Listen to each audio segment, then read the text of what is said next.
বন্ধুরা, একটা মেয়ের যতই কষ্ট আসুক দুঃখ থাকুক না কেন, মেয়ের বাবা অবশ্যই ছুটে চলে আসবে যখন শুনবে মেয়ের বিপদ হয়েছে বা মেয়ের কোনো প্রবলেম হয়েছে।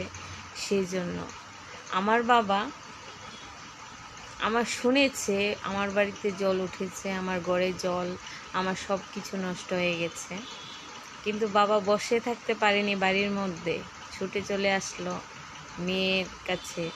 মেয়ের বাড়িতে জল কমেছে কিনা, মেয়ে এত পরিশ্রম করবে, একা করবে, এই চিন্তা ভাবনা করে আমার বাবা ছুটে চলে আসলো আমার কাছে, এসে আমার অনেকটা হেল্প করে দিয়েছে। কিন্তু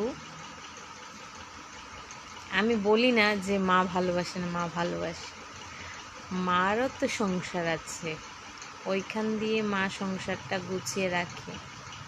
কিন্তু মার থেকে বাবা কোনো সময় কম ভালোবাসতে পারেই না। মার থেকে বাবা অনেক ভালোবাসে, সেটা আমি খুব গর্বিত। আমার বাবা আমাকে খুব ভালোবাসে। বিপদের সময় নিজের কাজকর্ম ছেড়ে দিয়ে মেয়ের কাছে আসলো। আমার কিছু বলার নেই, বাবাকে শুধু বলবো আই লাভ ইউ বাবা, পাশে থাকার